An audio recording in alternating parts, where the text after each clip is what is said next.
Bien, muy bienvenidos a todos. Un gusto estar con ustedes nuevamente en esta charla online internacional preparatoria de las jornadas latinoamericanas que se van a realizar en octubre en Santiago. Aprovechamos ahí de dejarlos a todos muy bien, muy cordialmente invitados. Y para efectos de comenzar, van a haber unas breves palabras de nuestra presidenta del Instituto Chileno de Derecho Tributario, Jimena Niño. Jimena, Ok, buenos días a todos. Muchas gracias por participar en esta interesante charla y agradecer a nuestros tres importantes exponentes que tenemos la mañana de hoy.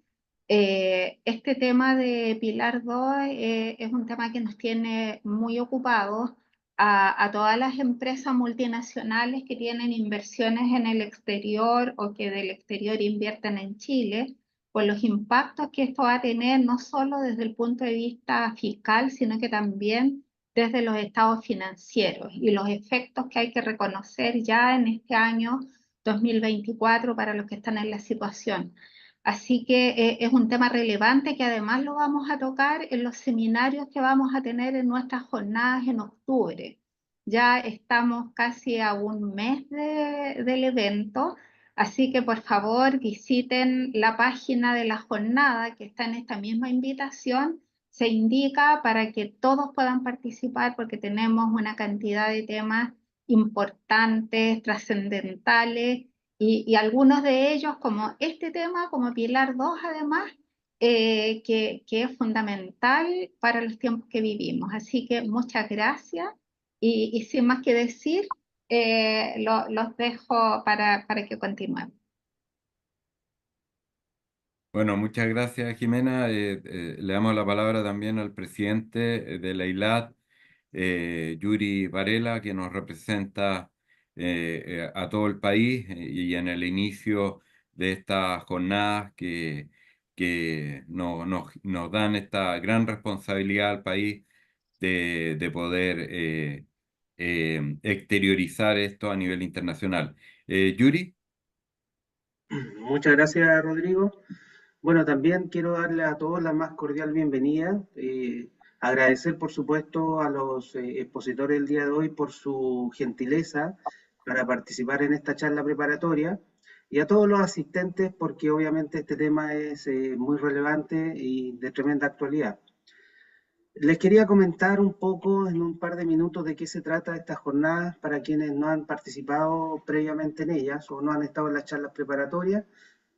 ¿Cuál es el estado actual de los trabajos científicos que se están desarrollando para presentarse en octubre en Santiago de Chile? Este es un dato que siempre lo destacamos, que da la magnitud y la profundidad de este instituto latinoamericano, donde se fundó en el año 60 y en el año 67 ya se hicieron en Chile las quintas jornadas latinoamericanas. Y ahora nos toca por segunda oportunidad realizar la 32ª jornada. Entonces es realmente destacable, un honor que seamos un país anfitrión. Dentro de varias actividades que hemos realizado, acá se destacan estas charlas técnicas con la fecha, los temas, y la cuarta es la que desarrollamos el día de hoy. Todos estos temas están contemplados para ser trabajados en los seminarios dentro de la semana que dura el Congreso.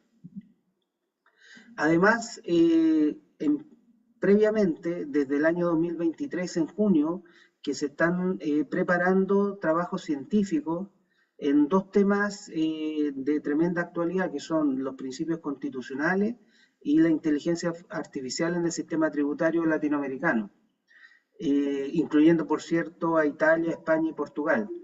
Estos trabajos científicos se recibieron del tema 1 que denominamos principios constitucionales y el tema 2 sobre inteligencia artificial, se recibieron de 15 países miembros del ILAT y además 39 trabajos de 9 países como comunicaciones técnicas, que son distintas a las relatorías nacionales.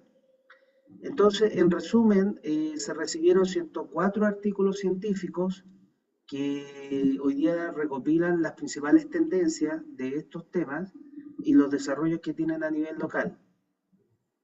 Actualmente la editorial, que es Tirando Blanche, está preparando la maqueta del libro y que se enviarán las pruebas finales para enviarlo a imprenta en las próximas semanas.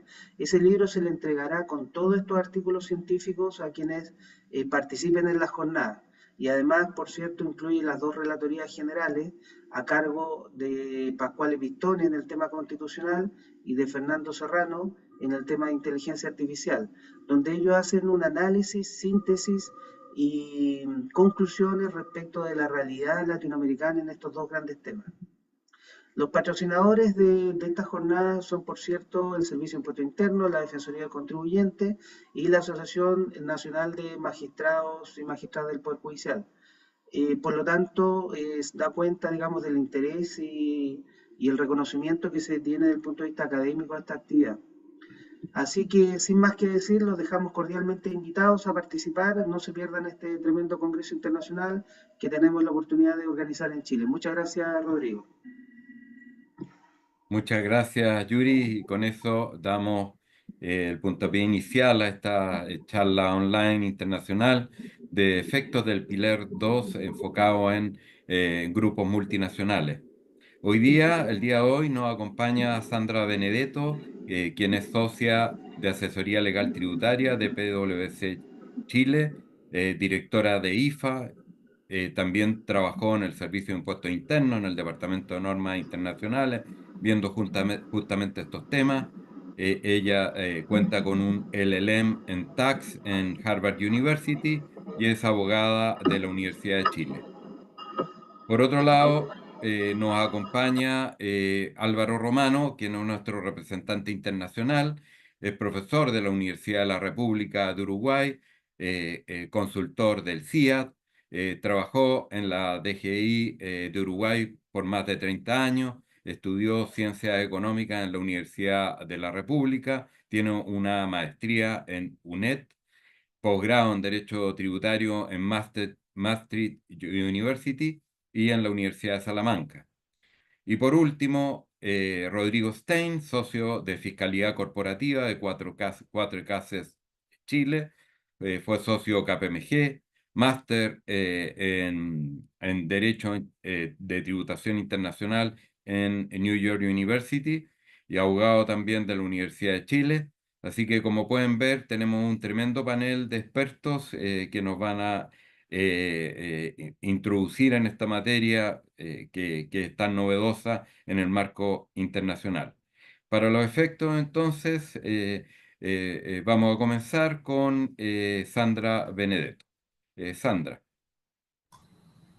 Bueno, primero, muchísimas gracias al Instituto Latinoamericano de Derecho Tributario por la invitación y particularmente a Rodrigo también y a Yuri por haberme invitado a participar en este panel, ¿ya? Bueno, la idea, digamos, de mi parte de la presentación es poder, yo pensaba un poco, siempre se habla del Pilar 2, ¿no? Y al final un poco la pregunta, sobre todo para quienes no están dedicados en el día a día al tema de tributación internacional, es, bueno, ¿por qué Pilar 2 y dónde está el Pilar 1? Es casi como las líneas del metro, ¿no? Que está así como medio desaparecido. Entonces, más que nada, ponerles un poquito en contexto de dónde surge el Pilar 2, cuál es el origen y qué es lo que explica un poco que hoy día estemos discutiendo respecto del Pilar 2 y su implementación y bueno, y básicamente lidiando con él, ¿ya? Yo en particular, y eso lo puedo comentar un poco al final, tengo una visión bastante crítica, digamos, del Pilar 2, por distintos motivos, ¿ya? Y creo que al final también la discusión termina siendo fundamentalmente la misma, es decir, países en vías de desarrollo versus países más, digamos, desarrollados. Pero eso lo podemos comentar al final, ¿ya? Bueno, entonces, ¿cómo llegamos al tema de los pilares y particularmente al pilar 2, ¿ya? La primera pregunta, entonces, creo que de alguna manera uno lo podría agrupar esto, y si quieres ahí Álvaro, tú me parece que vas a ir moviendo, ¿ya? Bueno, el pilar 1, pilar 2, creo que uno puede decir se enmarca dentro de una nueva arquitectura fiscal internacional, ¿ya? tal vez un poco lo que es importante mencionar es que tradicionalmente en el tema de tributación internacional, ¿cuál de las jurisdicciones tiene derecho a gravar? Se había o se ha, digamos, anclado muchísimo en un tema físico, ¿ya? En un tema de presencia, en el fondo, física, de ya sea porque uno tiene un residente o ya sea porque un país tiene derecho a gravar sobre la base de un principio de fuente, porque en general, digamos, esa fuente estaba definida normalmente con un vínculo asociado a la presencialidad, ¿ya? Pero lo que ha terminado ocurriendo en los últimos años es que eh, han surgido nuevos modelos de negocios completamente distintos, con una generación de valor que no necesariamente está anclada, digamos, en esta noción de presencialidad o en este vínculo físico, ¿ya? Y de alguna manera eso es lo que ha ido haciendo, creo yo, repensar si las bases de la tributación internacional, que como les digo, históricamente ha sido residencia versus fuente, digamos, son suficientes para tratar de alocar cuál de las jurisdicciones tiene derecho a gravar esta nueva generación de valor. ¿Y por qué?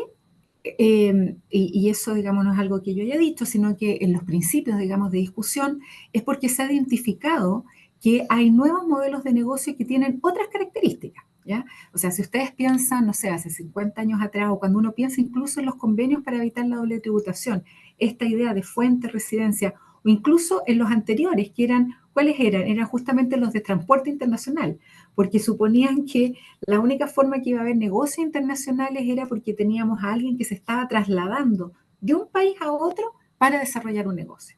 En cambio, hoy día, los modelos de negocio son súper distintos, ¿ya? En que se caracterizan un poco por la movilidad, por la dependencia de la data, por el efecto red, ¿cierto? O sea, piensen ustedes, digamos, en negocios hoy día modernos. ¿Cuál realmente es el valor? El valor muchas veces está dado por la cantidad de gente que está conectado y por la generación, por ejemplo, de contenido sobre la base de esas nuevas conexiones y que no suponen para nada, digamos, una presencia física, digamos, ¿ya? Entonces también, y por eso también esta idea, bueno, los modelos de negocio de múltiples lados, y también uno puede observar, digamos, esta tendencia a los monopolios y a los oligopolios y a la gran volatilidad, ¿ya? Entonces, lo que tradicionalmente caracterizaba los negocios y la forma de hacer negocios, hoy día, sobre todo, digamos, en los últimos 20 años, pero particularmente en los últimos 10 años, cambia drásticamente, ¿ya? Y esto, creo yo, que se inserta también en lo que podríamos decir que fue el fenómeno BEPS. Si quieres, ahí nos movemos a la siguiente. Ustedes saben, digamos, el proyecto BEPS, que fue tal vez uno de los grandes hitos en materia de tributación internacional, en que al final los países se ponen de acuerdo, observan, digamos, toda esta arquitectura y dicen, no, saben que acá, al parecer, hay algo, digamos, que está haciendo que las distintas normas tributarias que existan no estén suficientemente bien, podríamos decir, ensambladas y que dé pie para que muchas, digamos, contribuyentes o grandes multinacionales finalmente no terminen pagando, digamos, el impuesto que en teoría deberían pagar, generando, digamos, una situación de una erosión a la base imponible, ¿cierto? Y está todo el proyecto BEPS que, como ustedes bien saben, se fue haciendo cargo de distintos aspectos. Y hay uno en particular que era la acción 1, ¿cierto? Y la acción 1 justamente tenía que ver con cómo se iba a enfrentar la economía digital. Y lo que terminó siendo curioso fue que todas las otras acciones o los puntos que se identificaron dieron por conclusión acciones concretas con medidas concretas que iban a adoptar los países. Sin embargo, en el caso de la acción 1, lo que se terminó haciendo fue reconocer que había un tema, que había un problema, que había que abordar este problema, pero no estaba claro cómo se iba a abordar este problema, ¿ya?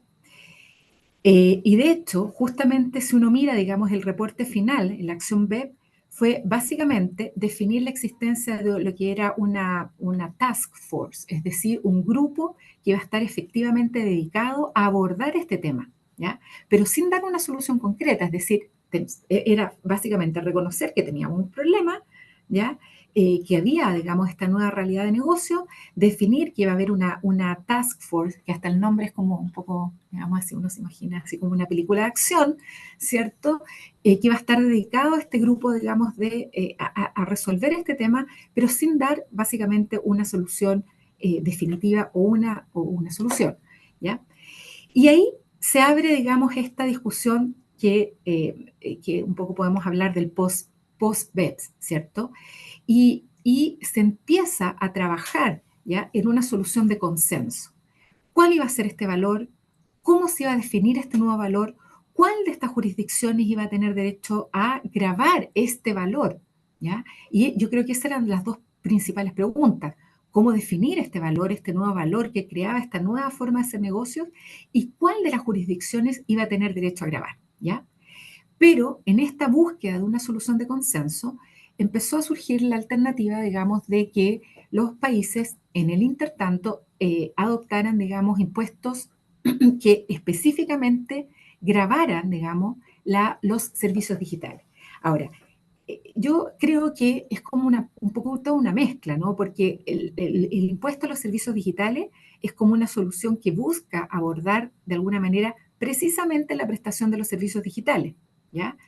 A diferencia, digamos, de abordar de una manera mucho más, podríamos decir, holística, ¿ya?, lo que es la generación de valor de un modelo de negocios que es distinto propiamente a la prestación de servicios digitales, ¿ya? Pero en el intertanto, mientras se buscaba lograr esta solución de consenso, ¿ya?, muchos países pensaron incorporar en sus jurisdicciones impuestos específicos a los servicios digitales. Y eso, digamos, yo les diría que las grandes tendencias fueron dos. Por un lado, impuesto a los servicios digitales, ¿ya? Y por otro lado, digamos, IVA, ¿ya? Es decir, incorporar un gravamen particular a los servicios digitales, ya, pero con una figura técnica, digamos, de lo que implica básicamente un impuesto al valor, un impuesto, digamos, al valor agregado, ¿ya? Bueno, finalmente podríamos decir que acá lo que terminó ocurriendo es que no hubo esta solución de consenso, ¿ya? Y empezaron a surgir muchas ideas alternativas. Yo recuerdo esta idea, esta noción, digamos, de el establecimiento permanente digital, ¿ya?, que al final es como un contrasentido, porque es decir, bueno, establecimiento permanente era seguir anclando en esta idea antigua, el establecimiento permanente, pero digital, o sea, como que, bueno, y finalmente no se logra, digamos, una solución de consenso. Hay sí un trabajo que se hizo el 2019, y el 2000, podríamos, si quieres podemos avanzar a la siguiente, Álvaro. Entonces, ahí un poquito yo resumo un poco esto, y finalmente el 2019, después de no lograr, digamos, esta solución de consenso y de todas estas discusiones, hubo mucho trabajo, digamos, de los equipos técnicos. Finalmente surge, en el fondo, o la OCDE en el fondo publica un documento que llama consulta pública, y ahí yo les diría que es la primera vez en que se agrupa esto en dos trabajos, podríamos decir, o dos líneas de trabajo. Y por un lado fue decir, a ver, efectivamente tenemos un tema que está vinculado a los servicios digitales, o básicamente a la economía digital, que nos lleva a replantear o repensar los conceptos de atribución de beneficio y el concepto de nexo, ¿ya?, que es lo que me permite o le permite a una jurisdicción o establecer el derecho a gravar. Y por otro lado, fue empezar a reconocer que pareciera ser que la implementación de BEPS también fue dejando, digamos, o siguió dejando ciertos puntos o ciertos cabos un poco sueltos. Y que de esos cabos había que hacerse cargo. Y ahí surge un poco esta idea entonces de Pilar 1, ¿ya?, que era básicamente hacernos cargo de esta nueva forma de hacer negocios, este nuevo concepto, digamos, de atribución de los beneficios y nuevas ideas de nexos. Y por otro lado, digamos, un pilar 2 que buscaba fundamentalmente hacerse cargo, digamos, de aquellos puntos que al parecer habrían no quedado resueltos debidamente a pesar de la implementación de las acciones de BEPS, ¿ya? Y es así como en octubre del 2020, si quieres Álvaro, nos movemos a la siguiente, la OCDE genera el primer blueprint, que son como una especie de borrador del pilar 1 y el pilar 2, ¿ya?, en que fundamentalmente busca establecer un poco las propuestas básicas para abordar estos dos aspectos claves. Por un lado, como les decía, la digitalización de la economía, y en segundo lugar, el pilar 2, los problemas de la erosión de la base y la evasión, que están vinculados, como les digo, más bien a temas que no habían quedado debidamente resueltos en la implementación del plan BEPS. Entonces, es curioso porque muchas veces uno dice, bueno, ¿qué tiene que ver una cosa con otra? Y pareciera ser que no tiene que ver, pero sí están relacionados, ¿ya? Y en definitiva, es el pilar 1 el que se sigue haciendo cargo de estos temas que estaban básicamente asociados a la acción 1, ¿ya? Que tiene que ver con la economía digital. Y si quieren nos movemos ahí muy bien. Y al final un poco lo que yo les adelantaba es que toda esta discusión, creo yo, que obviamente tiene un componente técnico muy importante, y ahí ustedes lo van a ver en la presentación tanto de Álvaro como de Rodrigo, la dificultad técnica y lo técnico que es, por ejemplo, digamos particularmente Pilar 2, ¿ya? Pero en definitiva lo que pareciera ser que también hay acá detrás es un tema también político, ¿ya? Y al principio, digamos, no había, digamos, claridad respecto del avance tanto del Pilar 1 como el Pilar 2, ¿ya? De hecho, en principio, digamos, Estados Unidos tuvo una posición bastante, y creo que en definitiva en algún momento se morigeró, pero hoy día sigue siendo un poquito así también, bastante negativa, digamos, a la posibilidad de implementar un Pilar 2, en que básicamente el objetivo es que de alguna manera es establecer en el Pilar 2, ¿cierto?, un impuesto mínimo global. Entonces, como que Estados Unidos dice, bueno, Pilar 1, yo no voy a avanzar en Pilar, digamos, 1, a menos que, de alguna manera, yo tenga la posibilidad de grabar con este impuesto mínimo global, y de hecho el propio Estados Unidos plantea su propio impuesto mínimo global, ¿ya? Hay también una presión por parte de los países europeos, como yo les decía, también de implementar tributación a los servicios digitales, ¿ya? Y obviamente tenemos el caso de India y el caso de China, que al final eran las jurisdicciones de mercado más relevantes, porque si nosotros lo que medimos, por ejemplo, el nivel de conexión, países como China e India, con la cantidad de personas que tienen, digamos, obviamente que el valor, digamos, como el valor de esas conexiones, ¿ya? Con este efecto, digamos, que se amplifica, es claramente también un punto relevante, ¿ya? Ahora, Estados Unidos también ha tenido una posición, como les digo, bastante, podríamos decir,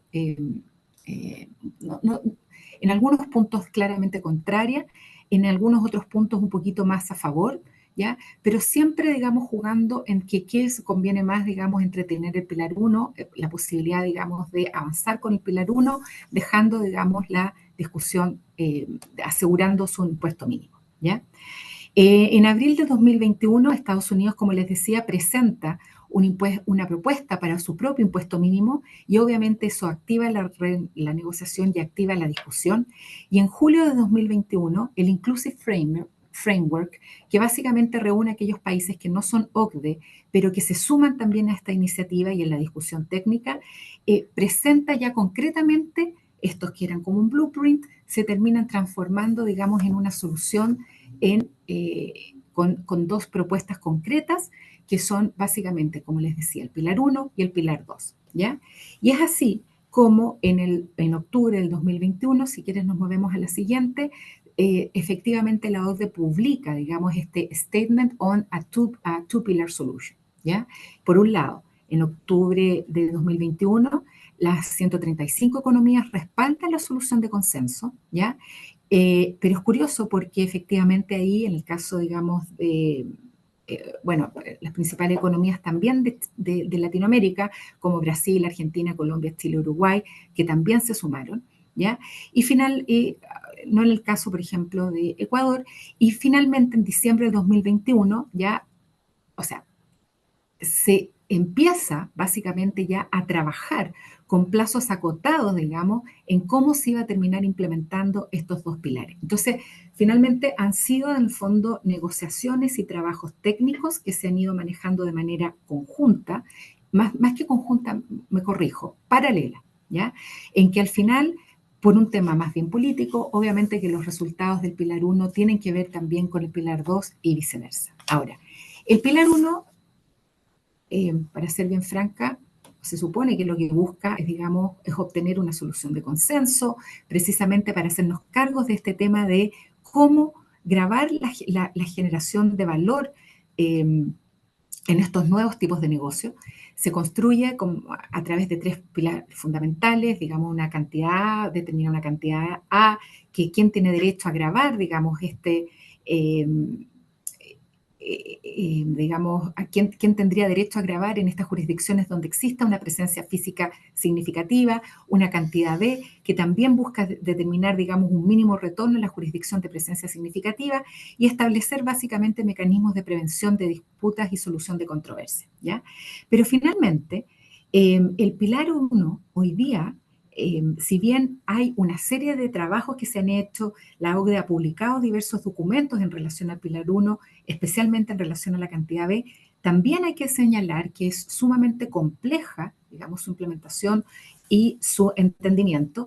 Y finalmente, Estados Unidos también se ha mantenido, digamos, en contra de esta posición y hoy día se ve muy dificultoso, digamos, la aprobación de una solución de consenso. Y yo les diría que lo que uno puede observar es lo que habíamos comentado al principio, es decir, que las distintas jurisdicciones básicamente lo que han ido haciendo es ir adoptando impuestos específicos, impuestos a los servicios digitales.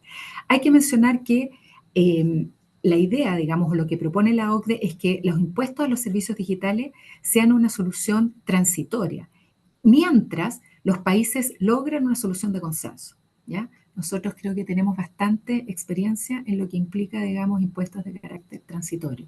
Así que con eso digo todo de cómo veo yo la transitoriedad, digamos, de estos impuestos a los servicios digitales. Y volviendo, digamos, a la idea del pilar 2, como les decía entonces, el pilar 2 básicamente lo que busca es enfrentar los desafíos pendientes, lo que quedó pendiente de BEPS, y básicamente asegurar ya que las multinacionales a lo menos paguen un impuesto mínimo. ¿Y dónde paguen este impuesto mínimo? En lo que se llama la Ultimate Parent Companies, las UPE, jurisdicciones, y nuevamente, digamos, y aquí ahí les voy a dejar con Álvaro y Rodrigo para que muestren lo complejo, digamos, que es desde el punto de vista técnico determinar la operatoria, ¿ya? Yo solamente quería, para cerrar, antes de darles, digamos, el paso a quiénes se aplica y cómo se aplica, digamos, el pilar 2, mencionarles un poco el estatus actual. Y creo que eso también nos da un poquito pie, digamos, para entender la dificultad práctica que tenía el pilar 2 y también entender el trabajo que hoy día está haciendo las Naciones Unidas, un poquito, creo yo, en respuesta a lo que es el pilar 2, ¿ya?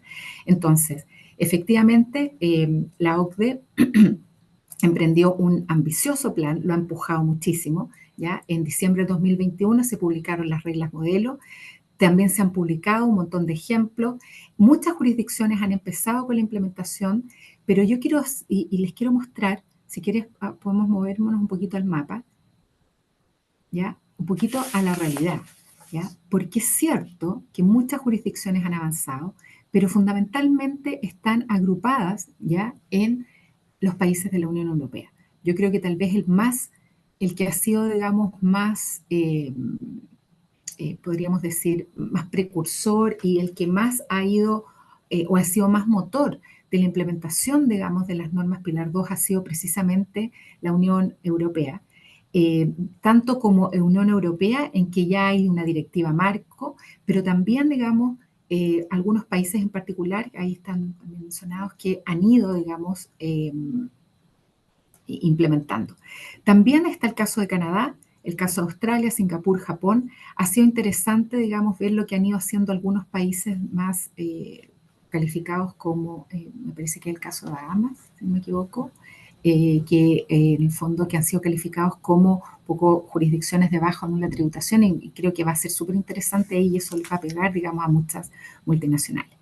Estados Unidos todavía, digamos, tiene una posición bastante, podríamos decir, contraria y creo que tiene un trabajo interesante para ver cómo va a terminar implementando el Pilar 2 si es que finalmente decide moverlo, sobre todo, digamos, considerando las normas GILTI que tiene, ¿ya? Hay que recordar también que Estados Unidos está en un proceso, digamos, eleccionario, así que se abren ahí bastantes conversaciones.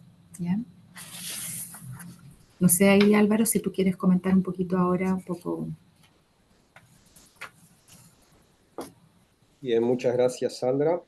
Bueno, antes de comenzar con mi parte, quería, bueno, primero manifestar que para mí es un placer estar compartiendo esta actividad con ustedes y con tan distinguidos colegas en el panel. Y bueno, y obviamente agradecer a las autoridades del instituto y también del ILAT por la invitación. Es un placer realmente estar compartiendo acá. Bueno, la idea de mi presentación va a ser muy breve. Es intentar explicarles de la manera más sencilla posible, porque tal como les adelantaba Sandra muy bien, eh, toda la estructura del Pilar 2 es extremadamente compleja. Así que bueno, en las reuniones preparatorias de esta actividad convinimos en tratar de hacerlo lo más simple posible. Y bueno, y tomen esto como algo a cuenta de los análisis y las discusiones más profundas que vamos a realizar en octubre en el marco de las jornadas latinoamericanas, a las cuales reitero la invitación para que todos los colegas que están compartiendo esta presentación nos acompañen en dicha instancia. Bueno, como bien decía Sandra, la idea del Pilar 2 es establecer un nivel de imposición mínimo a nivel global. Para ello se compone o tiene dos componentes. Por un lado, las reglas GLOB, en las que nos vamos a estar refiriendo particularmente en esta actividad, y además tiene un segundo componente, que es la denominada Subject to Tax Rule, o cláusula de sujeción efectiva a impuestos. El primer componente, las reglas GLOB, se materializa o se internaliza en cada estado a través de normativa doméstica, de leyes internas que cada estado soberanamente decide o no incorporar en su marco normativo. En cambio, la Subject to Tax Rule es una cláusula que se incorpora eventualmente en los convenios para evitar la doble imposición. Nosotros, como decíamos, nos vamos a concentrar en las reglas GLOB, en el primer componente, que en definitiva es lo que permite la materialización de esa pretensión de obtener un nivel de imposición mínimo global de un 15%. Para ello, vamos a ver que finalmente la consolidación o la confirmación de la aplicación del Pilar 2 va a determinar que ciertas rentas, que hasta ahora eran subgravadas o gravadas por debajo de ese nivel del 15%, van a tener que pagar un nuevo impuesto.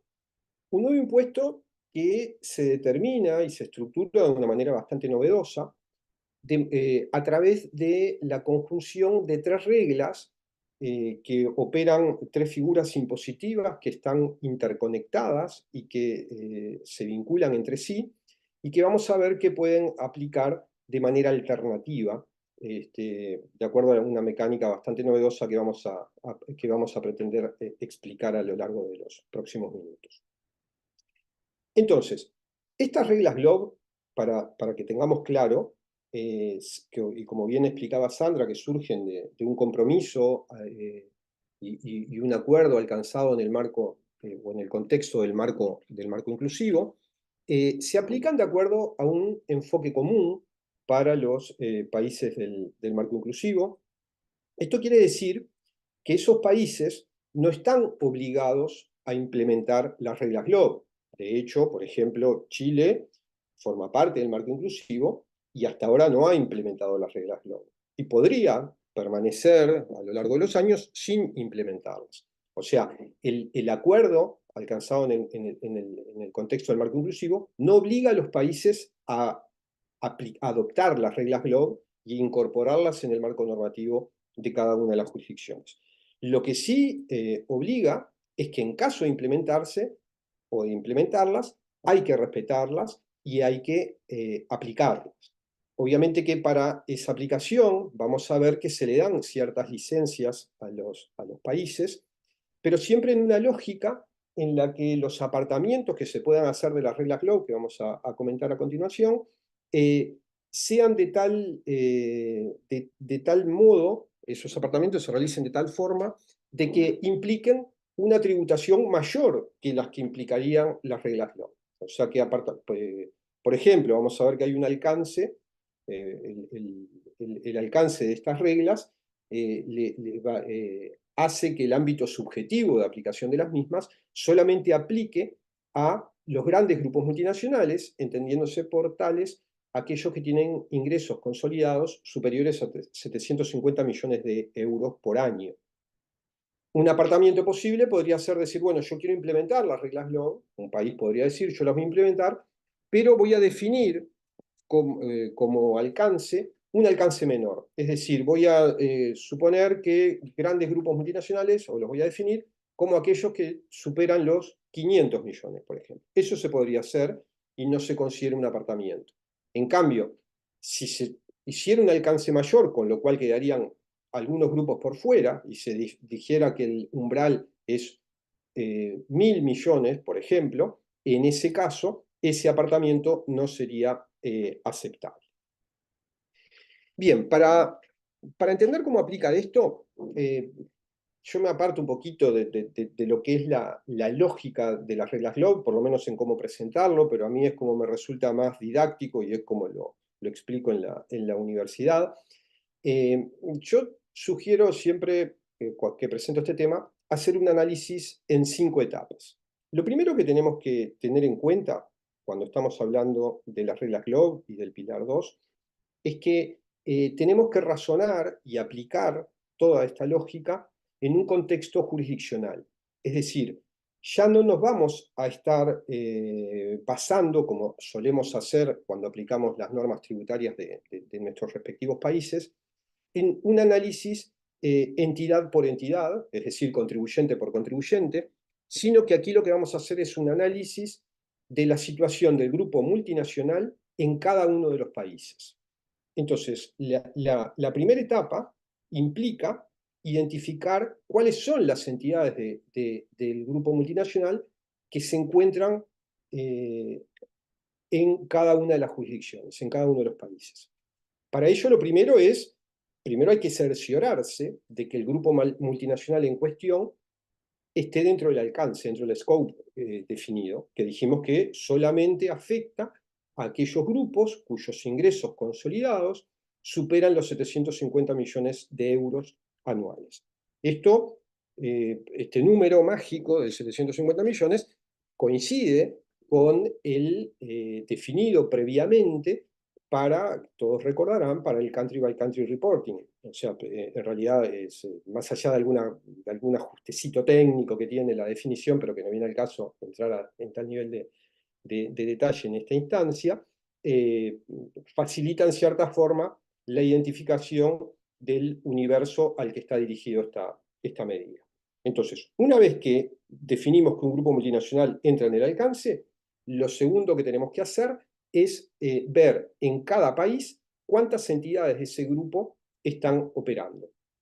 Aquí, bueno, claramente vamos a estar identificando lo que serían filiales, es decir, entidades locales controladas por el grupo multinacional, pero también vamos a considerar lo que podrían ser eventuales establecimientos permanentes que ese grupo multinacional también podría tener en esa jurisdicción. Una vez que identificamos todas las entidades del grupo en cada una de las jurisdicciones, en segundo lugar, vamos a tener que determinar cuál es la renta que el grupo multinacional obtiene en esa jurisdicción. Cuando hablamos de la renta nos vamos a estar refiriendo a la renta GLOBE, que va a ser la renta de la sumatoria de de cada una de las rentas de cada una de las entidades de ese grupo que operan en ese país.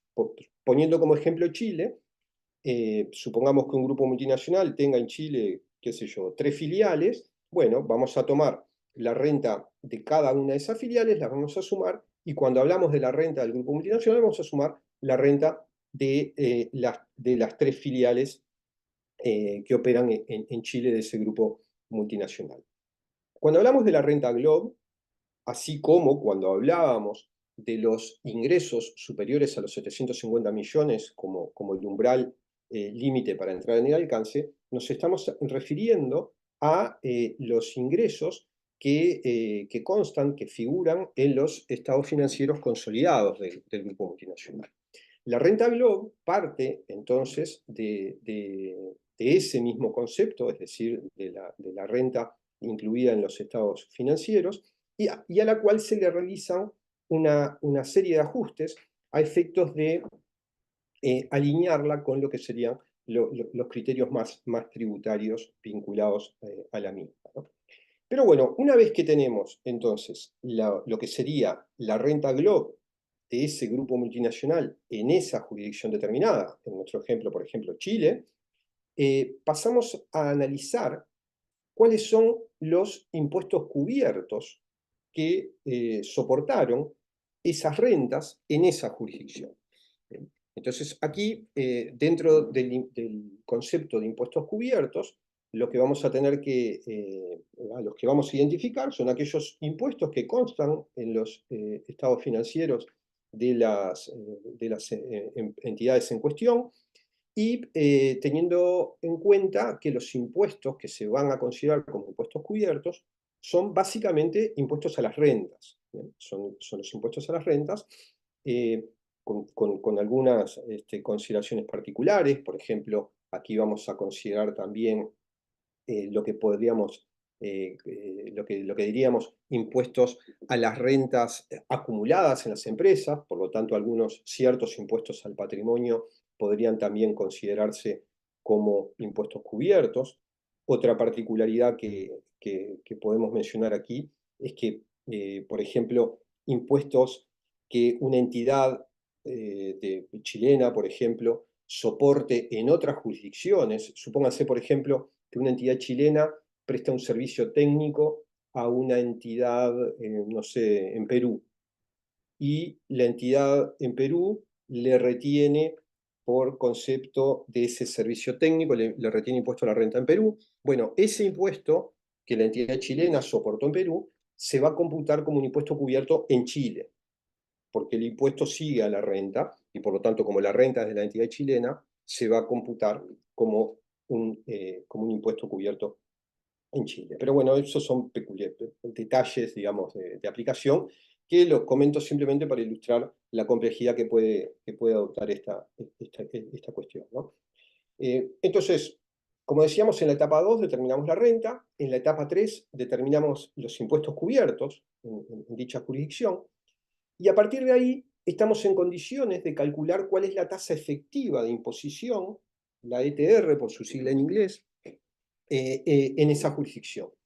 Y vamos a definir como tasa efectiva la que surja del cociente que surge de considerar en el numerador la sumatoria de impuestos cubiertos de todas las entidades del grupo multinacional en Chile, y en el denominador la sumatoria de las rentas GLOB de cada una de las entidades de ese grupo multinacional en Chile.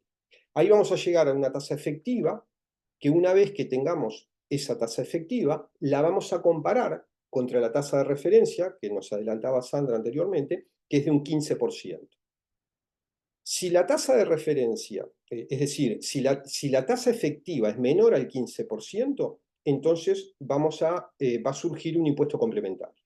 Si la tasa efectiva es igual o mayor al 15%, no vamos a tener impuesto complementario. Ahora bien, el impuesto complementario, ¿cómo surge?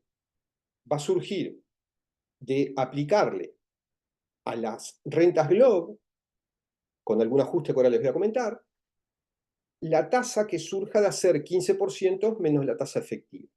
Vamos a suponer, si la tasa efectiva en un determinado país fuera, por ejemplo, un 8%, entonces haríamos 15%, que es la tasa de referencia, menos 8%, me va a dar una tasa de un 7%. Esa tasa del 7% se la voy a aplicar a la renta GLOB del grupo multinacional en ese país. Pero previo a aplicarle esa tasa a las rentas GLOB van a tener un ajuste final, que es lo que se denomina la exclusión por sustancia. Y esto es que las reglas GloBE prevén que los distintos países puedan realizar un ajuste por sustancia y de este modo restar a las rentas que van a estar sometidas al impuesto complementario, restarle por concepto de ocupación de personal en esa jurisdicción hasta un 5% del costo de la mano de obra en esa jurisdicción. El porcentaje que en los primeros años va a arrancar en un 10% y va a ir bajando año tras año para llegar a los 10 años al 5%. Y la misma lógica también se va a aplicar con relación a los activos fijos de esa entidad que eventualmente pueda tener invertido en esa jurisdicción, y a esa renta GloBE se le va a poder restar un 5% del valor de los activos fijos que tenga la entidad en esa jurisdicción, en forma previa a aplicarle la tasa diferencial que les comentaba recién. Ahora les voy a poner un ejemplito para que lo podamos visualizar mejor.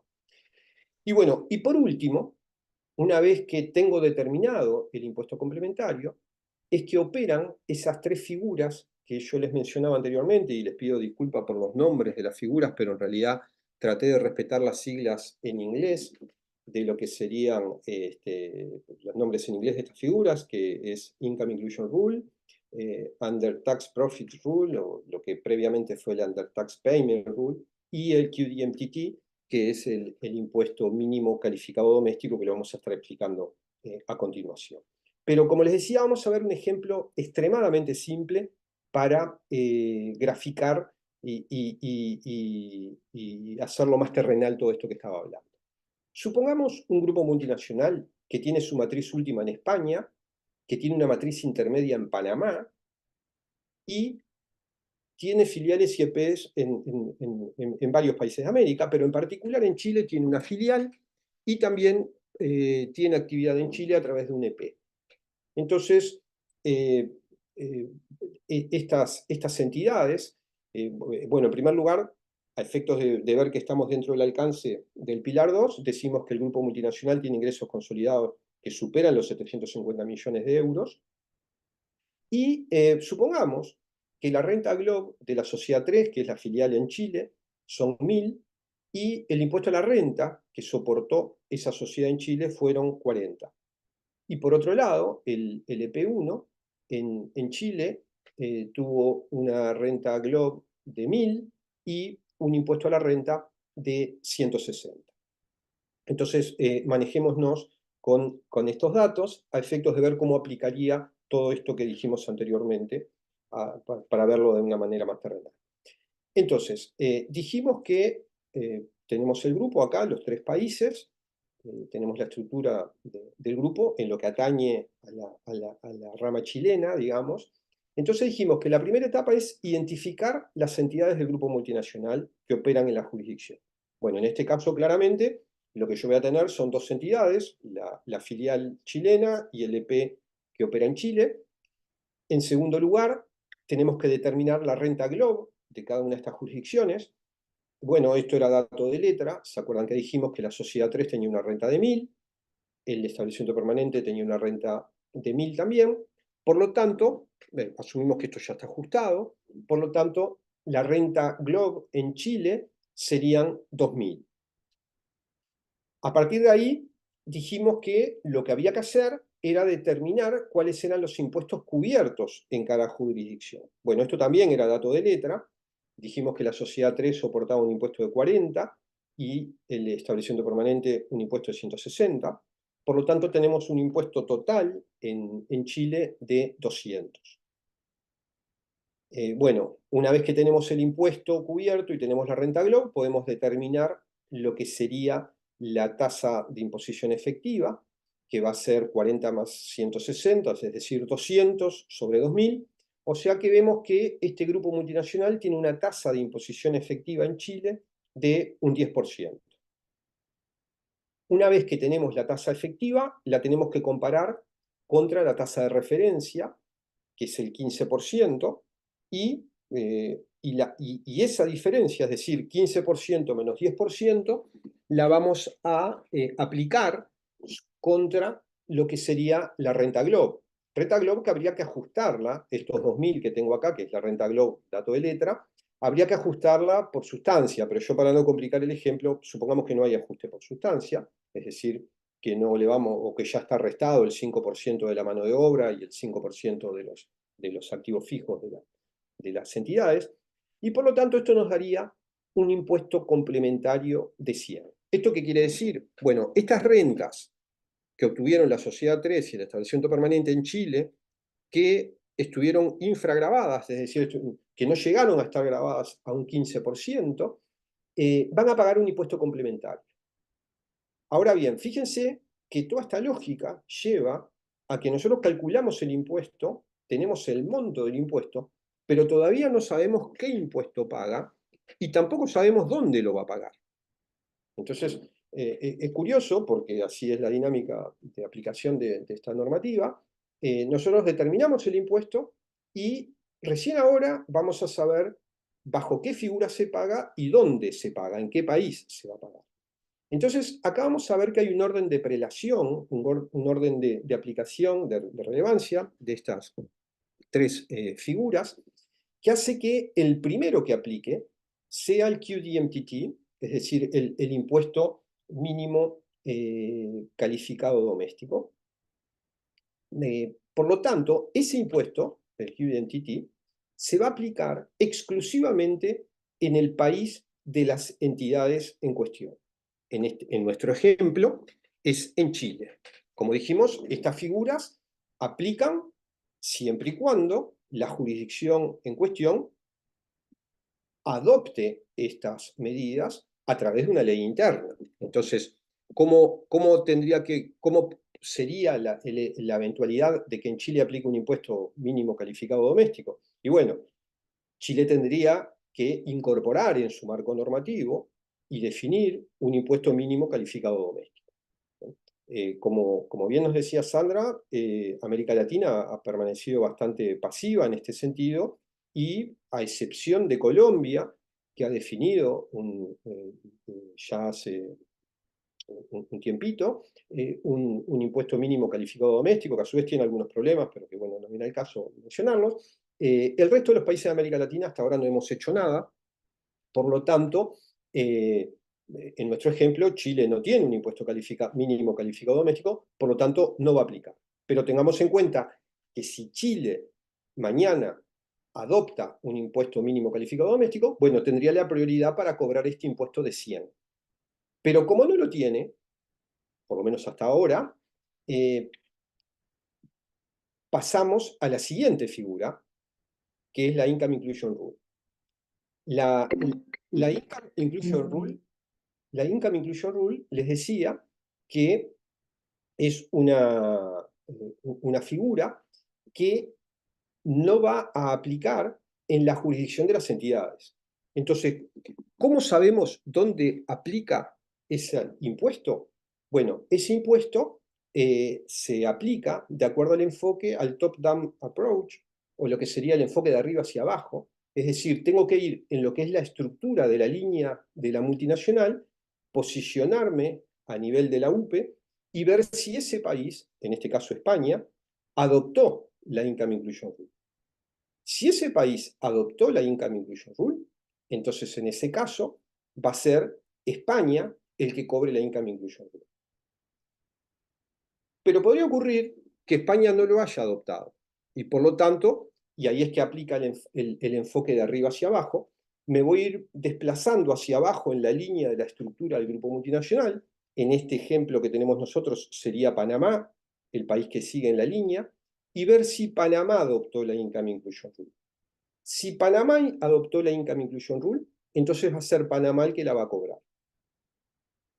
Supongamos que eventualmente Panamá no lo hubiera adoptado, tengo que seguir bajando, bueno, en este ejemplo no porque no tengo más escalones, pero supongamos que tuviera más, usualmente los grupos multinacionales suelen tener más países intermedios, tendría que seguir bajando, ir país por país, de acuerdo a este orden, de arriba a abajo, hasta encontrarme con alguno que haya adoptado la Income Inclusion Rule. Y sería ese, el primero que encuentre, el que aplicaría el impuesto. Pero aún así podría ocurrir que nadie en la línea directa, o sea, nadie, ninguno de los países en la línea directa, hubiera incorporado la Income Inclusion Rule en sus respectivos marcos normativos domésticos. Entonces es ahí que aplica la tercera figura que mencionamos, que es la UTPR. ¿Qué es lo que, cómo aplica la UTPR? Bueno, la UTPR aplica en aquellos casos donde no tenemos a nadie en toda la línea directa de la estructura del grupo multinacional que haya incorporado la Income Inclusion Rule.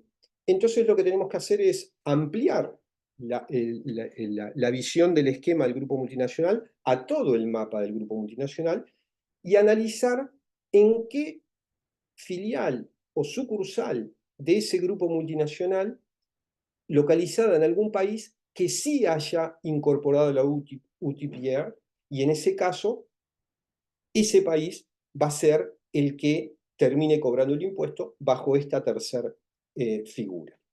Como verán, esto es bastante complejo y, en definitiva, cuando un país no adopta el impuesto mínimo calificado doméstico, lo que puede llegar a ocurrir es que esto pague un impuesto, pero ni sabemos dónde lo va a terminar pagando, porque para determinar cuál es la jurisdicción va a haber que hacer este análisis que yo he intentado comentarles de manera bastante rápida, digamos.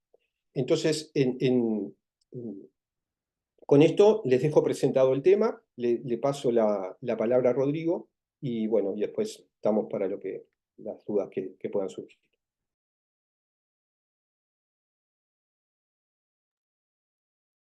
Muchas gracias, Rodrigo Stein, Sí, para no muchas confundir. gracias. Estaba desmuteando el micrófono.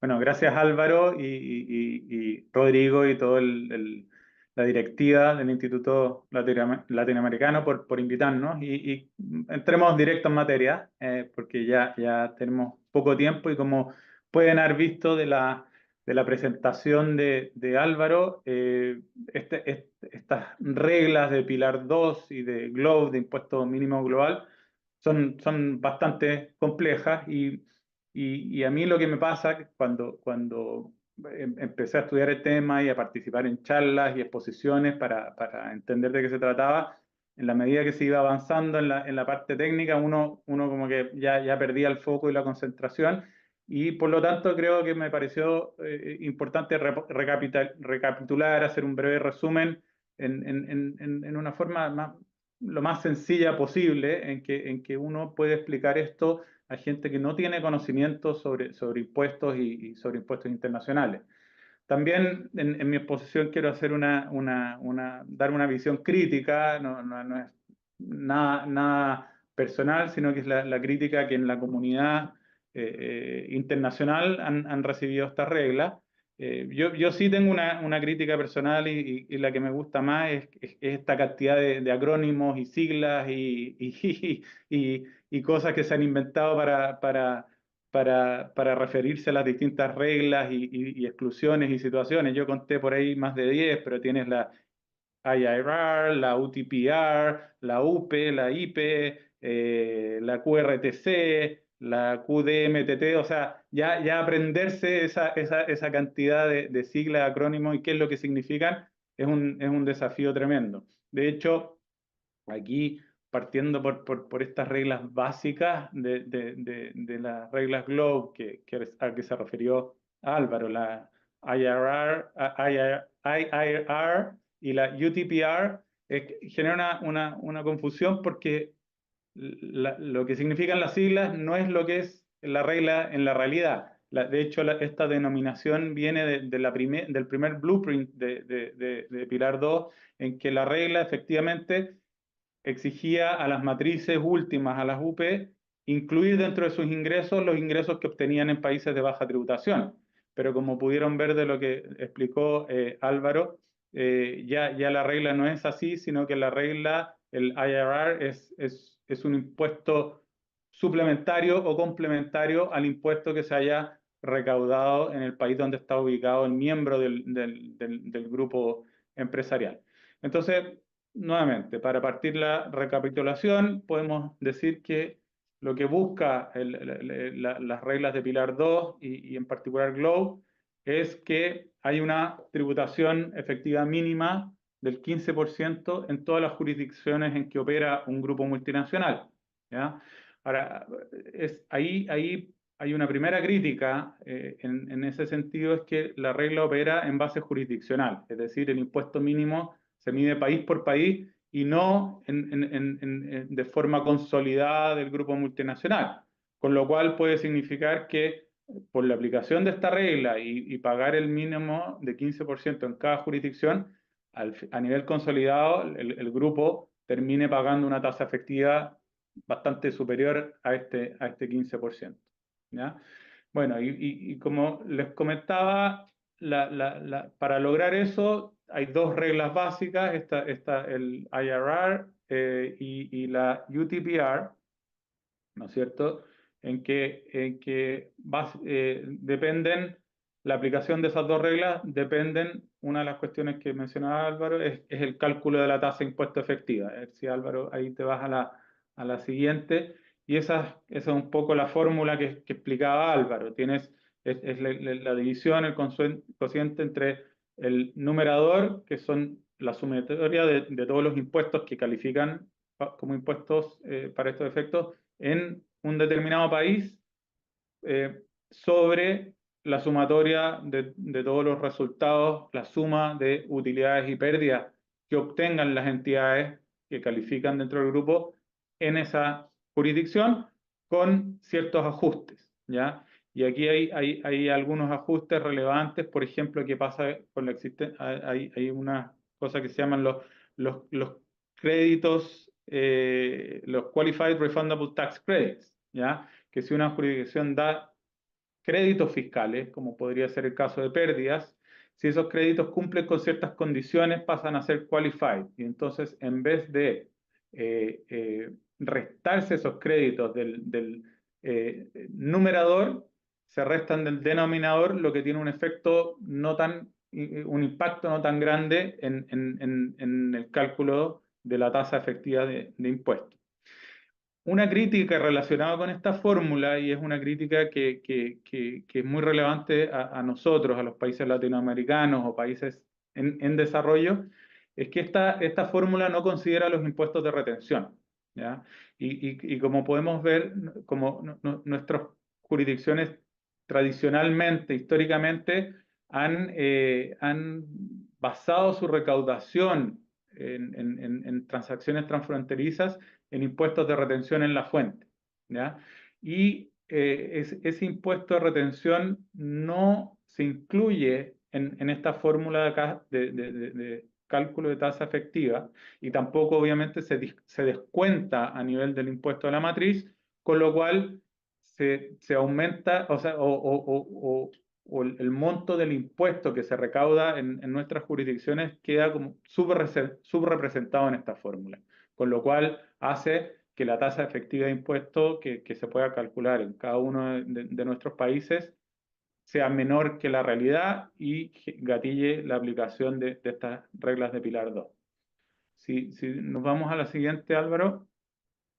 Aquí hay tres ejemplos básicos de cómo aplica esta regla de IIR, del Income Inclusion Rule, en que tiene una aplicación que en inglés le llaman el top-down approach, es decir, que se va desde la matriz última de la UPE hacia abajo y dependiendo quién lo aplica. Entonces ya determinamos que existe un impuesto a pagar una tasa, porque existe una jurisdicción con una tasa efectiva de impuestos menor al 15%, entonces hay que determinar quién paga este impuesto. En el primer ejemplo lo paga la matriz última porque en su jurisdicción adoptaron estas reglas de Pilar 2, ¿ya?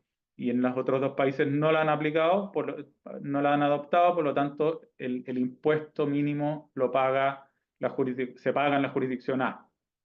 En el segundo caso, cuando tú tienes una matriz última y una matriz intermedia, y que las dos han adoptado las reglas de Pilar 2, las reglas GLOBE, igualmente el impuesto se termina pagando en donde está la matriz última.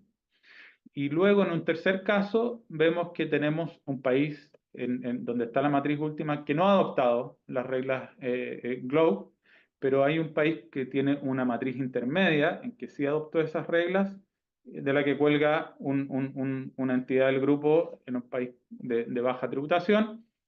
Y en ese caso, las reglas GLOBE establecen que el impuesto debe ser pagado en la jurisdicción de la matriz intermedia. Eso es un punto bastante relevante a considerar porque, como decía Sandra, de Latinoamérica no hay ningún país que haya adoptado esta regla del IIR, con lo cual, si bien puede ser que no tenga un impacto tan grande, porque tradicionalmente las empresas multinacionales con base o que tengan sus matrices en nuestros países no son tan numerosas, sí puede darse el caso de una compañía chilena con matriz en Chile que tenga operaciones en Europa, por ejemplo, y con matrices intermedias en Europa, que si bien Chile no cobra ese impuesto, el IR lo va a terminar pagando la compañía en la jurisdicción en España o en Inglaterra, donde tenga su matriz intermedia. Pasemos, por favor, Álvaro, a la siguiente. Aquí hay un par de ejemplos del UTPR, que es este impuesto como de respaldo, es decir, este impuesto solo aplica cuando no se puede aplicar el anterior, el IIR. Es un respaldo para evitar que, por ejemplo, situaciones de compañías multinacionales que mueven sus matrices a países que no hayan adoptado estas reglas, y también tiene un cierto efecto para que países que no adoptan la regla del IIR la terminen adoptando. ¿Y por qué? Porque bien como decía Álvaro, esta regla del UTPR permite que otra jurisdicción que no tenga nada que ver con la fuente, perdón, con la fuente de la renta o con la residencia de la matriz, termine cobrando el impuesto mínimo en la medida de que tenga personal y activos físicos en ese país.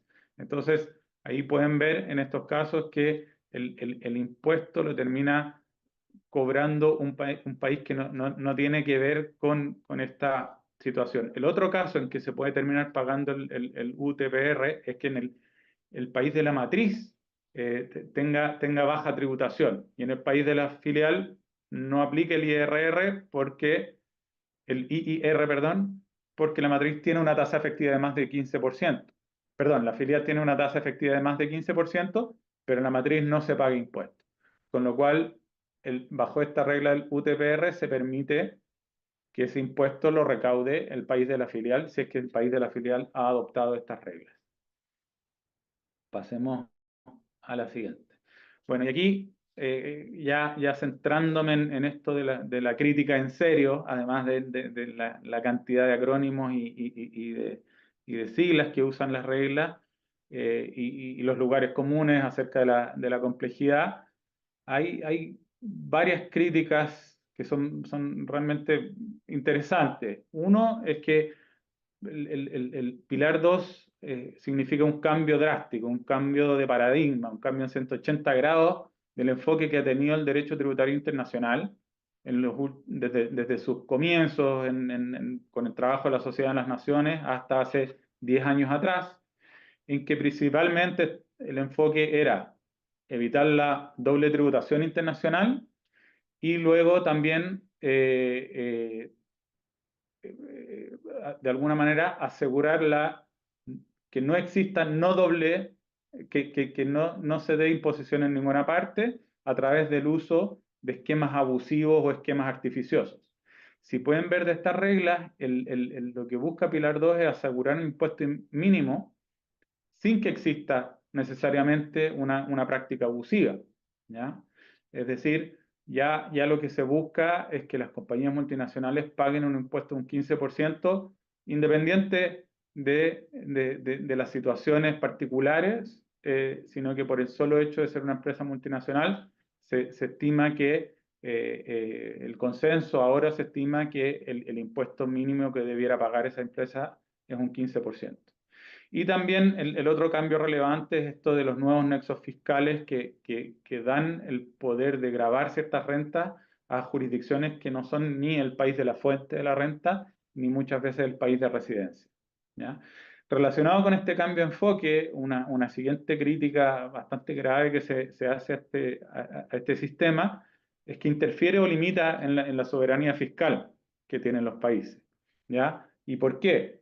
Primero, justamente porque impide la competencia fiscal, ¿ya? Y que puede hasta cierto punto ser bastante legítima. De hecho, a mí me pareció interesante que la misma OECD, ya hace unos 20 años atrás, cuando empezó con el trabajo para poner atajo a las prácticas fiscales nocivas, dijo en uno de sus trabajos que, por ejemplo, que el proyecto de la OCDE sobre paraísos fiscales no pretende dictar en modo alguno a ningún Estado cuáles deben ser sus tipos impositivos o cómo debe estructurarse su sistema fiscal. Lo que se persigue es promover un entorno en que pueda desarrollarse una competencia fiscal libre y justa. Eso fue hace 20 años. Uno puede decir, bueno, ya ha pasado mucho tiempo. Pero cuando partió el proyecto BEPS hace poco más de 10 años atrás, la OCDE también efectuó una declaración bastante parecida. Dice, la baja o nula imposición no son per se causa de preocupación, pero sí lo son cuando están asociadas a prácticas que disocian artificiosamente la base imponible de las actividades que la generan. Se centraba en prácticas artificiosas o nocivas. Pero 10 años después estamos viendo que en realidad lo que no importa es las prácticas artificiosas, sino lo que se busca es que en todo caso el impuesto mínimo sea un 15%. Esto además limita a los países diseñar incentivos fiscales en base a su política económica interna, porque puede generar una baja en su tasa efectiva de impuestos, y también limita el uso de medidas fiscales o incentivos para promover determinadas actividades que pueden ser consideradas valiosas. Por ejemplo, otorgar créditos para investigación y desarrollo, créditos de donaciones, capacitación, hoy en día también para actividades de compensación de emisiones. Todas esas figuras y esas herramientas de política fiscal quedan bastante limitadas con estas reglas. Si vamos a la siguiente lámina, una regla que se hace, una crítica que se hace a estas reglas es que se da cierta preferencia al país de la residencia por sobre el país de la fuente, que eso rompe un poco con la tradición histórica que normalmente la fuente era la que tenía el primer derecho a gravar las rentas. Ahora, esta crítica se morigera en la medida de que los países pueden tomar medidas para retener su potestad de recaudación. Está el impuesto mínimo calificado que pueden adoptar los países y también estas reglas que les permiten ajustar sus créditos fiscales para que sean créditos fiscales reembolsables y aceptados y que disminuyen en el fondo, que atenúan el efecto en la determinación de la tasa de impuesto efectiva, ¿ya? Ahora, respecto de esto, del QDMTT o el QDTT, que se llama, que es este impuesto mínimo doméstico, que si los países lo establecen, precluyen al país de la matriz de cobrar el impuesto mínimo, sorprende un poco lo que mostraba Sandra, de que los países latinoamericanos virtualmente, excepto Colombia, no han tomado ninguna acción y no han anunciado ningún desarrollo de esta regla. ¿Y por qué sorprende esto? Porque efectivamente nuestros países, si no adoptan esta regla, el país de la matriz última, no sé, Europa, Canadá, va a recaudar un impuesto. Este es un impuesto nuevo, este impuesto GLOBE es un impuesto del 15% nuevo y lo va a recaudar.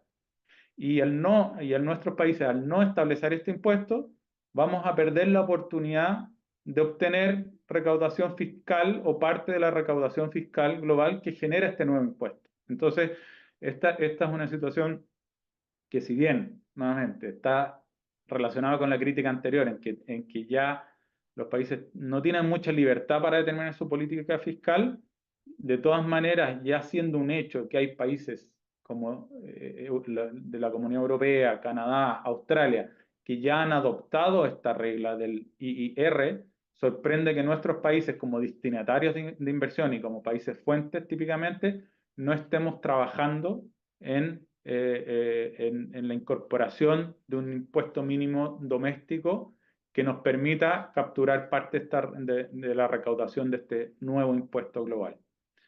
Si vamos a la última, creo, relacionado con lo que decía antes, una conclusión importante es que no es posible la inacción. Nuestros países no pueden quedarse sin hacer nada, a pesar que digan que este es un problema de países desarrollados, que es un problema de países donde están basadas las multinacionales. Como hemos visto, no es así. Vamos a perder recaudación fiscal si es que no incorporamos en nuestra legislación doméstica reglas que aseguren un impuesto mínimo de tasa efectiva mínima y reglas sobre créditos reembolsables que sean compatibles con estas reglas de impuesto global, ¿ya? Y también establece una presión, estas reglas, en la necesidad de revisar créditos incentivos fiscales que existen hoy en día en nuestros países. Vamos a tener que adaptar esos créditos y reglas para que no perder el efecto que tienen esos incentivos por el hecho de que el impuesto mínimo neutralice el ahorro fiscal que puede haber significado el incentivo que nuestros países están dando. Y con eso también abro la palabra y el foro a Sandra, Álvaro, que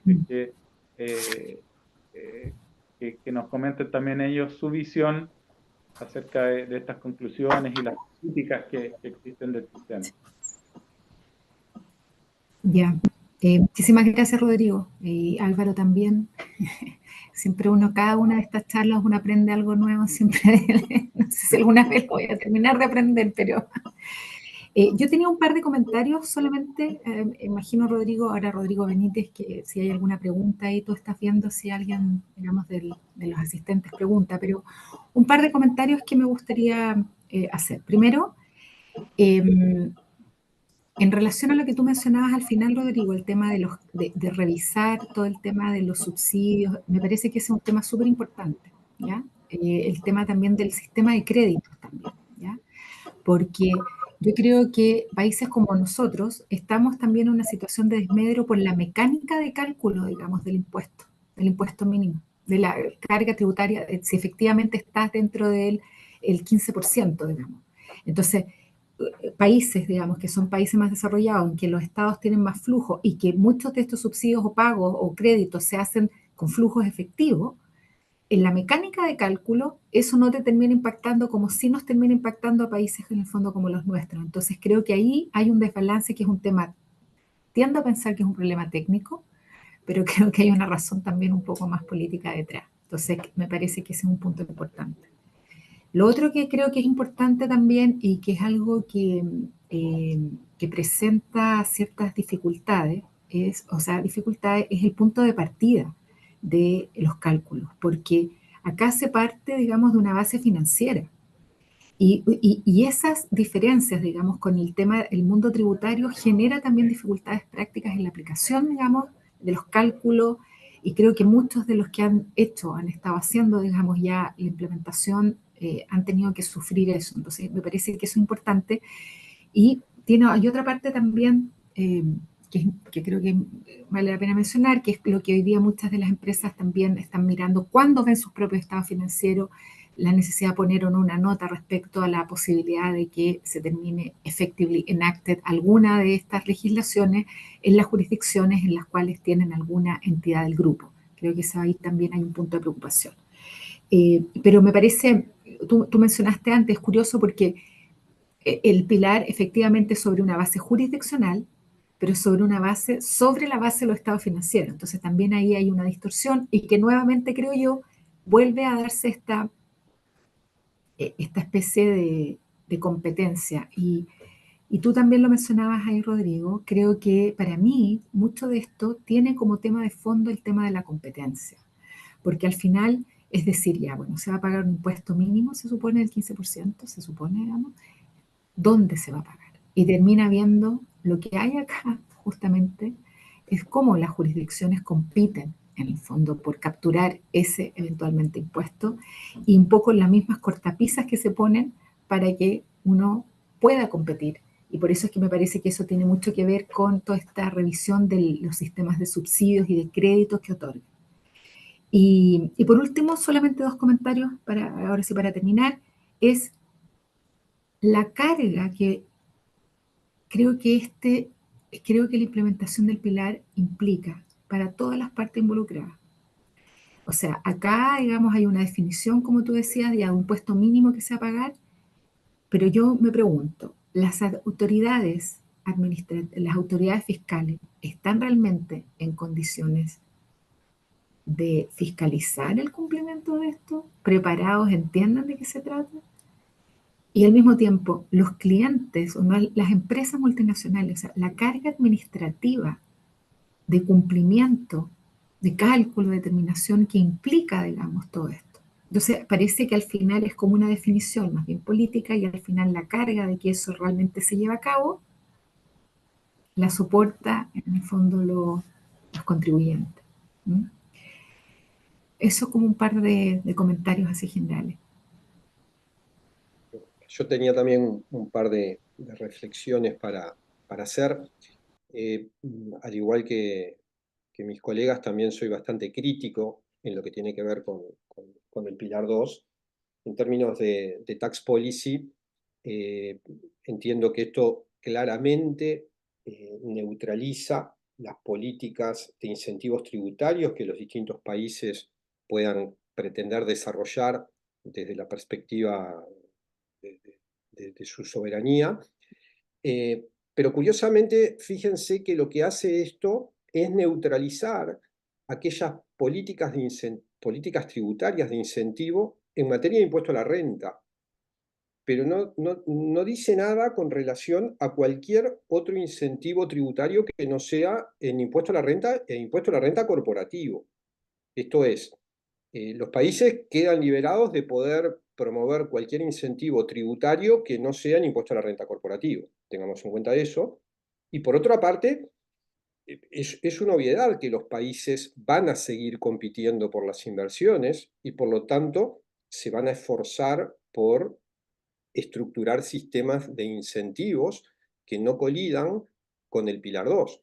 Por lo tanto, es de esperar que también, digo, aparte en América Latina somos bastante innovadores en inventar este tipo de figuras, es probable que asistamos a la proliferación de incentivos totalmente heterodoxos, cuyos efectos, bueno, uno en definitiva nunca termina sabiendo cuáles son, y lo cual en términos de la pureza de nuestros sistemas parecería no ser lo más adecuado. En definitiva, como bien decía una lámina, creo que era de Sandra, esto más allá de que lo analicemos y lo podamos ver como toda una problemática y una cuestión técnica, en definitiva lo que subyace y lo que fundamenta todo esto son cuestiones políticas y cuestiones de intereses, ¿no? Y en definitiva lo que hay es una competencia por la recaudación y más que por la recaudación, por las inversiones que eventualmente pueden llegar a generar. Y bueno, y en definitiva, lo que vamos a estar visualizando es que vamos a tener que estar moviéndonos de un sistema de incentivos que lo que tradicionalmente hacíamos los países en desarrollo era exonerar determinadas actividades para promover inversiones en esas líneas, tener que movernos a un sistema de incentivos basados en una especie de subsidios, cosa que no todos los países en desarrollo están en condiciones de hacer, a diferencia de lo que ocurre con los países desarrollados, que tienen caja y que lo pueden llevar adelante. Es decir, la comunidad internacional, a través de este acuerdo, lo que está haciendo es optando por un régimen que claramente lo pueden implementar los países desarrollados y que difícilmente lo puedan implementar la mayoría de los países en desarrollo. De ahí la inequidad que veo en esta cuestión. Bueno, muchas gracias al panel. Como pueden ver, uno siempre queda corto con estos temas, considerando la complejidad. Así que desde ya los dejamos a todos invitados a continuar debatiendo justamente este tema. Esta es una charla introductoria, así que es muy importante su participación en las jornadas que se van a desarrollar a partir del 14 de octubre. Así que los dejamos muy invitados, les vamos a mandar información también respecto de las jornadas. Y bueno, tenemos algunas preguntas, obviamente tenemos poco tiempo, nos queda poco tiempo, así que voy a comenzar con una pregunta que es más bien rápida, me imagino, para Sandra, ¿ah? Que dice respecto del Pilar 2 y su compatibilidad con los convenios de doble tributación. ¿Qué se puede decir al respecto, Sandra? Bueno, efectivamente, bueno, Álvaro, ahí no sé si tú quieres comentar, porque tú mencionaste un poquito ahí lo de lo vi, digamos, en tu presentación, yo creo que Álvaro puede explicarlo.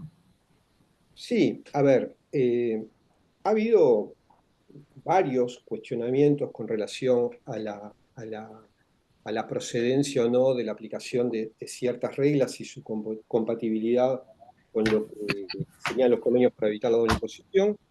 Les comento que en el seno del Working Party 1, que es el grupo de trabajo de la OCDE que tiene encomendado, entre otras cuestiones, la actualización de los comentarios del modelo de convenio, hemos estado trabajando en esa cuestión y se van a incorporar sendos comentarios al respecto, refiriéndonos con relación a la compatibilidad relativa de las nuevas reglas con los convenios. Eh, ahí los mayores cuestionamientos venían por el lado de la UTPR en cuanto a hasta qué punto no coliden con las disposiciones de los convenios. Acá es importante tener en cuenta, no sé si todos tienen presente, que a partir del año 2017 y como consecuencia de la implementación del plan BEPS, se incorporó en el modelo de convenio, en el artículo 1 del modelo de convenio, se incorporó la denominada Saving Clause, que es una cláusula que tiene su origen en el modelo de convenio de los Estados Unidos, y que lo que dice es que, salvo aquello que esté expresamente dicho en el convenio de que no pueden hacer, los países son libres de gravar a sus residentes de acuerdo a su ley interna. Entonces, en base a lo que sería la aplicación de la Saving Clause, tampoco veo mayores problemas con lo que tiene que ver con la aplicación de la UTPR. Álvaro, ¿te puedo hacer una consulta? Lo que pasa es que esa pregunta fue mía y me llamo Pablo Maús, soy abogado aquí en Chile y te lo pregunto porque en Europa se ha generado un revuelo bastante importante porque la Saving Clause se refiere a la tributación en residencia y la UTPR no es tributación en residencia. La UTPR es una norma que tiene una asignación en base a payroll y activos que no existe ninguna otra norma de asignación de los convenios, que está, en mi entender y en el entender de varios, completamente por fuera de la lógica de nexo de la renta del artículo 5 y el 7, digamos, el juego de esos dos. Sí, Y por el ahí, otro, no, te quería, sí, de repente, hola Pablo, ¿cómo estás? Oye, ahí para comentar que efectivamente es una crítica y varios autores que han dicho que es bastante evidente la contradicción o lo contrario a la norma convenio, el UTPR, pero hay ciertos autores que minimizan eso. Por ejemplo, hay un paper de Brian Arnold, que es un profesor canadiense que ha escrito harto en este tema y dice que el UTPR como es una regla de respaldo y en la medida que los países adopten la regla del IIR y el impuesto mínimo calificado doméstico, debiera aplicarse en casos muy aislados. Entonces, como que por ese lado dice, mira, no genera tanto problema porque debiera darse en casos muy excepcionales. sí, correcto. De hecho, Comparto, Pablo, comparto lo que decía Rodrigo, en particular ese artículo de Brian Arnold, que por cierto Brian es una persona que ha sido muy cuestionadora de muchos posicionamientos de la OCDE, no es un soldado de la OCDE, digamos. De hecho, recomiendo mucho la lectura del último paper de él con relación a la Subject to Tax Rule, un artículo bastante irónico, pero muy, muy interesante. Te recomiendo mucho que lo miren a aquellos que les interesa el tema. Pero volviendo a la UTPR, en definitiva, se materializa con un impuesto que se le va a terminar aplicando o cobrando a la entidad en el país de residencia. Es decir, supongamos que tenemos una filial de un grupo multinacional que está, no sé, en el Reino Unido y que en definitiva es una renta que se generó por una entidad chilena, pero que como Chile no implementó ninguna medida y nadie en la línea para arriba implementó ninguna medida, no aplica ni el QDMTT ni la Income Inclusion Rule y por lo tanto terminamos en que una filial que está en el Reino Unido termina cobrando el UTPR. En ese caso, lo que dicen, lo que se analizó a nivel del Working Party 1, sería que nada de la red de convenios a los cuales están vigentes en el Reino Unido le impediría al Reino Unido cobrarle eso a su entidad que es residente del Reino Unido. O sea, por eso es que se alega la aplicación de la Saving Clause. Pero sí, yo admito que es sumamente discutible. De hecho, hay prestigiosísimos autores que están discutiendo esto. Yo lo que pretendí fue trasladarles lo que es la visión que ha primado a nivel del Working Party 1 y que es lo que se va a dejar sentado en los comentarios a partir de la nueva versión del modelo. Perfecto, muchas gracias. Para continuar, acá hay otra pregunta que les dejo a ver quién la toma. Respecto a los UTPR, tenía entendido que este caso no aplica la tasa complementaria a la renta GLOB, sino restricciones al gasto e ingreso. ¿Es así? Y si fuera así, no hay operaciones directas entre otras jurisdicciones. No habría ningún pago de impuestos ni ajustes, pero consulta a Valeria. No sé quién puede tomar esta consulta. Ahí a lo mejor comentar que puede ser que esta pregunta venga de cómo se originó la propuesta inicial de la UTPR, que efectivamente no estaba pensada como complementario al pago de un impuesto mínimo, pero hoy como está la regla, efectivamente la aplicación de la UTPR no implica un ajuste a los ingresos o gastos en el cálculo de la tasa efectiva, sino que implica el pago del impuesto mínimo. Y el pago del impuesto mínimo, como recién explicaba Álvaro, en una jurisdicción que no necesariamente tiene una conexión o un nexo ni con el país de la fuente, ni dónde está el inversionista o la matriz última, porque, por la razón que en esas jurisdicciones, no sé, imaginemos una multinacional que su matriz está en Uruguay, tiene filial en Chile y, como decía Álvaro, en Reino Unido y en España, y se determina que se debe pagar el impuesto mínimo por las rentas chilenas.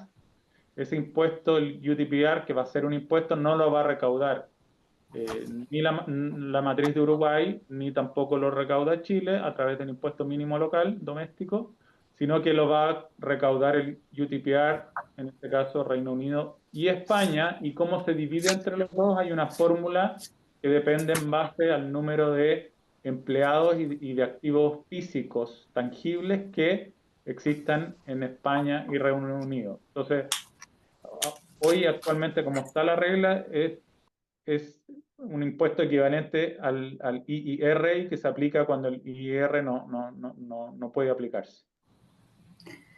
Oye, yo quería, Rodrigo, disculpa, solo sé que tenemos que terminar, pero a mí me parece también interesante seguir mirando qué es lo que está haciendo las Naciones Unidas, ¿ya? Yo creo que más que yo pienso, no sé, que siempre las Naciones Unidas ha estado como muy atrás de lo que ha hecho la OCDE y nunca ha sido, creo yo, tal vez un actor relevante, ¿ya? En las discusiones técnicas tributarias hasta ahora, ¿ya? Más allá de lo que termine pasando, lo que me parece como interesante es el movimiento que se ha generado por los países que de alguna manera están representados en las Naciones Unidas, ¿ya? En el que se creó este comité ad hoc que está trabajando en estos términos de referencia que de hecho acaban ya, digamos, de ser publicados para finalmente tener como un nuevo framework, digamos, bueno, está en inglés, pero el UN Framework Convention on International Tax Cooperation, ¿ya? Eh, no sé bien, digamos, en qué va a terminar o cuán efectivo va a terminar siendo, pero a mí sí solamente para poner el punto y volviendo al tema de la crítica frente a los pilares, es que me parece interesante, digamos, todo el movimiento que de alguna manera es como levantar los países en vía de desarrollo.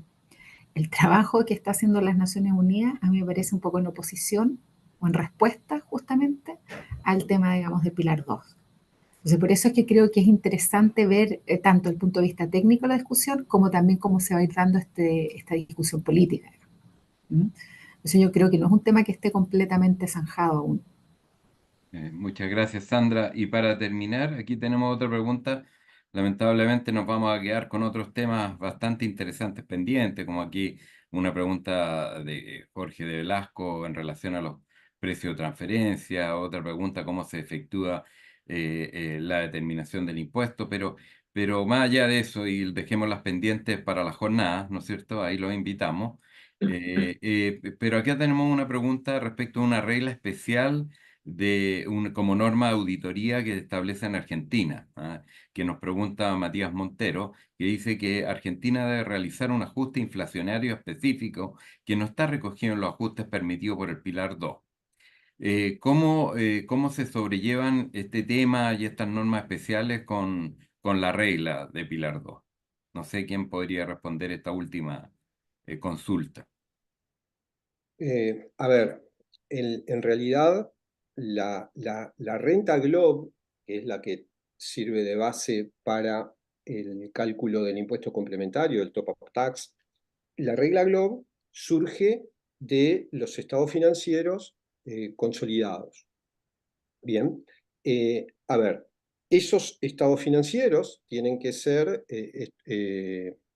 realizados, confeccionados, conforme a las normas internacionales de contabilidad que corresponda a la jurisdicción de la matriz última. Bien. No obstante, esas normas contables ya tienen contemplado lo que serían eventualmente, bajo ciertas circunstancias, ajustes al valor, a las variaciones o a la depreciación del valor de la moneda. Por lo tanto, ese es el ajuste que se puede admitir en el marco de las reglas GloBE. Digamos, aquellos ajustes que cada una de las jurisdicciones eventualmente desarrolle, ya sea, por ejemplo, a nivel podría ser también a nivel de la normativa tributaria de cada uno de los países, bueno, naturalmente que ese no se va a poder contemplar. El único ajuste inflacionario que se puede contemplar es el que se introduzca en los estados financieros conforme a lo que serían las NIF, por ejemplo. Excelente, muchas gracias.